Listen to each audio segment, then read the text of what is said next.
একটা প্রশ্ন দিয়ে শুরু করা যাক। আচ্ছা, ঝমঝম করে বৃষ্টির পর এত এত জল সব কোথায় গায়েব হয়ে যায় বলুন তো? এটা কিন্তু হাইড্রোলজির অন্যতম বড় একটা ধাঁধা। আজকের এই আলোচনায় আমরা একটা খুব সহজ ওয়াটার ব্যাংক অ্যাকাউন্টের কনসেপ্ট দিয়ে এই রহস্যটা সমাধান করার চেষ্টা করব। ভাবুন তো একবার, কলকাতার একটা চেনা ছবি, মুষলধারে বৃষ্টির পর রাস্তাঘাট একেবারে জলের তলায়। কিন্তু মজার ব্যাপার হলো, কয়েক ঘন্টার মধ্যেই সেই জল উধাও। সবটা জল তো আর ড্রেন দিয়ে সোজা হুগলি নদীতে পৌঁছায় না, তাহলে বাকি জলটা গেল কোথায়? চলুন এই হিসাবটাই আজ আমরা বুঝে নেব। চলুন পুরো ব্যাপারটা একটা ওয়াটার ব্যাংক অ্যাকাউন্টের মতো করে ভাবি। আকাশ থেকে যে বৃষ্টি পড়ছে সেটা হলো আমাদের অ্যাকাউন্টের ইনকাম বা আয়। কিন্তু এই টাকা থেকে নদীর জল বা রান অফ হিসেবে প্রফিট হাতে পাওয়ার আগে প্রকৃতি নিজেই কিন্তু তিনটে বড়সড় খরচ কেটে নেয়। আচ্ছা, তাহলে আমাদের এই ওয়াটার ব্যাংক অ্যাকাউন্ট থেকে প্রথম খরচটা কে কাটে? স্বয়ং সূর্য। এই খরচের পোশাকি নাম হল বাষ্পীভবন বা ইভ্যাপোরেশন। সোজা বাংলায় বললে এটা হলো প্রকৃতির ইনকাম ট্যাক্স। খুব সহজ করে বললে, যখন সূর্যের তাপে পুকুর, নদী বা যে কোনো জায়গার জল গরম হয়ে গ্যাস বা বাষ্পে পরিণত হয় আর আকাশে মিলিয়ে যায়, তাকে আমরা বাষ্পীভবন বলি। মানে সোজা কথায় জল হাওয়া হয়ে যাচ্ছে। আর এটাই আমাদের ওয়াটার ব্যাংক অ্যাকাউন্টের প্রথম আর সবচেয়ে বড় খরচ। এখন প্রশ্ন হলো, এই খরচটা বাড়ে কমে কিসের ওপর? ব্যাপারটা অনেকটা ভেজা ক্রিকেট পিচ শুকানোর মতো। যেদিন প্রচণ্ড গরম আর ঝোড়ো হাওয়া দেয় সেদিন পিচটা তাড়াতাড়ি শুকিয়ে যায়, তাই না? ঠিক সেভাবেই তাপমাত্রা আর বাতাসের গতি যত বেশি হবে, বাষ্পীভবনও তত বাড়বে। আর বাতাসে যদি আগে থেকেই জলীয় বাষ্প বা আর্দ্রতা কম থাকে, তাহলে তো কথাই নেই, বাষ্পীভবন আরও দ্রুত হবে। কিন্তু এই যে জলটা উবে যাচ্ছে, এটা তো অদৃশ্য, তাই না? তাহলে ইঞ্জিনিয়াররা এটা মাপেন কি করে? একটা খুব সাধারণ যন্ত্র দিয়ে, যার নাম প্যান ইভাপোরিমিটার। এটা আসলে কিছুই না, একটা সাধারণ ধাতব পাত্র। তাতে জল ভরে খোলা আকাশের নিচে রেখে দেয়া হয়। ঠিক ২৪ ঘন্টা পর কতটা জল কমল সেটা মেপেই বোঝা যায় সূর্য আমাদের অ্যাকাউন্ট থেকে ঠিক কতটা ট্যাক্স কেটেছে। কিন্তু এখানে একটা ছোট্ট সমস্যা আছে। একটা ছোট ধাতব প্যান থেকে যেভাবে জল বাষ্প হয়, একটা বিশাল লেক থেকে তো ঠিক সেভাবে হয় না। প্যানের ধাতব গা গরম হয়ে অতিরিক্ত বাষ্পীভবন ঘটায়, যা লেকের ক্ষেত্রে হয় না। তাই প্যানের রিডিংটাকে বাস্তবের কাছাকাছি আনার জন্য একটা ফ্যাক্টর দিয়ে গুণ করতে হয়। এটাকে বলে প্যান কোএফিশিয়েন্ট, যার মান সাধারণত 0.7 থেকে 0.8-এর মধ্যে থাকে। তাহলে প্রশ্নটা হলো, এই ছোট্ট একটা প্যানের রিডিং থেকে বিশাল একটা লেকের বাষ্পীভবনের নিখুঁত হিসাবটা আসে কিভাবে? আচ্ছা, প্রথম খরচ তো গেল। এবার আসা যাক আমাদের ওয়াটার অ্যাকাউন্টের দ্বিতীয় খরচে। এই খরচটা কেই নেয় বলুন তো? আমাদের চারপাশের গাছপালা আর মাটি। একে আমরা বলতে পারি সবুজের লেভি বা ইভাপোট্রান্সপিরেশন। দেখুন, শব্দটার মধ্যেই কিন্তু এর মানে লুকিয়ে আছে, এভাপোরেশন আর ট্রান্সপিরেশন। এভাপোরেশন মানে হলো মাটি থেকে জলের বাষ্প হয়ে যাওয়া, আর ট্রান্সপিরেশন হলো গাছ তার পাতার মাধ্যমে যে জলটা বাতাসে ছেড়ে দেয়। এই দুটো মিলিয়েই হয় এভাপোট্রান্সপিরেশন। এক কথায়, আমাদের পরিবেশকে সবুজ আর সতেজ রাখতে যে জলের ট্যাক্সটা দিতে হয়, এটাই হলো সেটা। এখানে দুটো খুব গুরুত্বপূর্ণ টার্ম আছে। একটা হলো পোটেনশিয়াল ইটি বা পিইটি, আর অন্যটা হলো অ্যাকচুয়াল ইটি বা এইটি।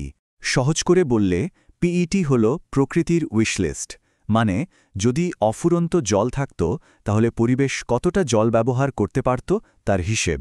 আর এইটি হলো রিয়ালিটি, মানে বাস্তবে যতটা জল পাওয়া যাচ্ছে তার মধ্যে থেকে ঠিক কতটা খরচ হচ্ছে। একটা হলো সর্বোচ্চ চাহিদা, আরেকটা হলো আসল খরচ। তো ইঞ্জিনিয়াররা এই পিইটি মাপার জন্য একটা খুব জনপ্রিয় ফর্মুলা ব্যবহার করেন, যার নাম ব্লেনি-ক্রিডল ফর্মুলা। এটা মনে রাখার একটা সহজ উপায় আছে। ইঞ্জিনিয়ার টিঙ্কু কেমন ফসল ফলায়, মানে ET equal to K into F, যেখানে কে হলো ফসলের ধরন আর এফ হলো একটা ব্যবহারের ফ্যাক্টর। তো একজন ইঞ্জিনিয়ারের জন্য এই চাহিদা আর আসল খরচের ফারাকটা বোঝাটা এত জরুরি কেন? আমাদের ওয়াটার ব্যাংক অ্যাকাউন্টের শেষ খরচটা হল মাটির সঞ্চয় বা ইনফিল্ট্রেশন। যদিও এটাকে ঠিক খরচ বলা চলে না, এটা অনেকটা কারেন্ট অ্যাকাউন্ট থেকে টাকা সেভিংস অ্যাকাউন্টে ট্রান্সফার করার মতো। মানে জলটা কিন্তু সিস্টেম থেকে হারিয়ে যাচ্ছে না, শুধু জায়গা বদল করে মাটির নিচে জমা হচ্ছে। একদম সহজ ভাষায়, বৃষ্টির জল যখন মাটি ছুঁয়ে বা শুষে নিয়ে নিচে চলে যায়, তাকেই ইনফিল্ট্রেশন বলে। ভাবুন তো, গঙ্গার ধারের বেলে মাটিতে এক বালতি জল ঢাললে কি হয়, আর কলকাতার একটা পাকা রাস্তায় সেই জলটা ঢাললে কি হয়? বেলে মাটির সঙ্গে সঙ্গে জলটা শুষে নেয়, তাই না? এটাই হলো ইনফিল্ট্রেশন। কিন্তু কতটা জল মাটির নিচে যাবে সেটা কয়েকটা জিনিসের উপর নির্ভর করে। প্রথমত, মাটিটা নিজেই কেমন, বালি নাকি কাদা? দ্বিতীয়ত, মাটির ওপরে কি আছে, ঘাস আর গাছপালা নাকি কংক্রিটের রাস্তা? তৃতীয়ত, মাটিটা কি আগে থেকেই ভিজে আছে নাকি একদম শুকনো? আর সবশেষে, জমিটা কতটা ঢালু? এই সব মিলিয়েই ঠিক হয় কতটা জল মাটির সেভিংস অ্যাকাউন্টে যাবে। এখানেও দুটো ধারণা পরিষ্কার করে নেওয়া দরকার। একটা হলো ইনফিল্ট্রেশন ক্যাপাসিটি, আরেকটা হলো ইনফিল্ট্রেশন রেট। ব্যাপারটা অনেকটা, ধরুন আপনার বাইকের টপ স্পিড 120 কিমি/ঘন্টা, এটা হলো তার ক্যাপাসিটি, কিন্তু শহরের জ্যামে আপনি চালাচ্ছেন 10 কিমি/ঘন্টা গতিতে, এটা হলো আপনার বর্তমান রেট। মাটির ক্ষেত্রেও তাই, তার জল শোষণ করার একটা সর্বোচ্চ ক্ষমতা আছে, কিন্তু বৃষ্টি কম হলে রেটটা তার চেয়ে কমও হতে পারে। এই চার্টটা দেখুন, একদম পরিষ্কার। বেলে মাটির জল টানার ক্ষমতা সবচেয়ে বেশি আর কাদা মাটির সবচেয়ে কম। এর কারণটা খুব সহজ, বালির কণাগুলোর মধ্যে ফাঁক অনেক বেশি থাকে, তাই জল সহজেই নিচে চলে যেতে পারে। তাহলে বেলে মাটি কাদামাটির চেয়ে দ্রুত জল শোষণ করে কেন? চলুন এবার সব মিলিয়ে আমাদের ওয়াটার ব্যাংক অ্যাকাউন্টের ফাইনাল ব্যালেন্স শিটটা দেখে নেওয়া যাক। একজন সিভিল ইঞ্জিনিয়ারের জন্য এই ওয়াটার বাজেটের হিসাবটাই কিন্তু আসল খেলা। তাহলে চলুন একবার পুরো হিসাবটা মিলিয়ে নিই। আমাদের অ্যাকাউন্টে ইনকাম বা আয় হল বৃষ্টি, সেখান থেকে 3টে প্রধান খরচ বাদ গেল: সূর্যের ট্যাক্স বা বাষ্পীভবন, গাছপালার লেভি বা ইভাপোট্রান্সপিরেশন, আর মাটির সেভিংস বা ইনফিল্ট্রেশন। এই সব খরচ বাদ দিয়ে শেষে যা বেঁচে রইল সেটাই হলো আমাদের লাভ বা রান অফ, যে জলটা শেষ পর্যন্ত নদীতে গিয়ে মেশে। দেখুন, এই যে এতক্ষণ ধরে আমরা এই জলের আয়-ব্যয়ের হিসাবটা বুঝলাম, এটা কিন্তু শুধু পরীক্ষার খাতায় লেখার জন্য নয়, এটাই একজন সিভিল ইঞ্জিনিয়ারের আসল কাজ। একটা বিশাল ড্যাম বানানো হোক বা আপনার পাড়ার ড্রেনেজ সিস্টেম ডিজাইন করা, এই ওয়াটার বাজেটের নিখুঁত হিসাব ছাড়া কোনোটাই সম্ভব নয়।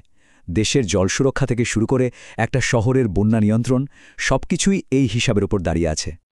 তাহলে আলোচনা শেষে একটা বড় প্রশ্ন আমাদের সামনে এসে দাঁড়ায়। আমাদের শহরগুলো তো দিনের পর দিন কংক্রিটের জঙ্গলে পরিণত হচ্ছে। এতে মাটির জল শোষণ করার ক্ষমতা বা ইনফিল্ট্রেশন ক্যাপাসিটি কমে যাচ্ছে, আর তার ফলে সামান্য বৃষ্টিতেই বন্যা হচ্ছে। তাহলে ভবিষ্যতের শহরগুলোকে আমরা এমনভাবে কিভাবে ডিজাইন করতে পারি যা প্রকৃতির এই ওয়াটার বাজেটের বিরুদ্ধে না গিয়ে বরং তার সাথে মিলেমিশে কাজ করবে? এটা কিন্তু আমাদের সবাইকে ভাবতে হবে।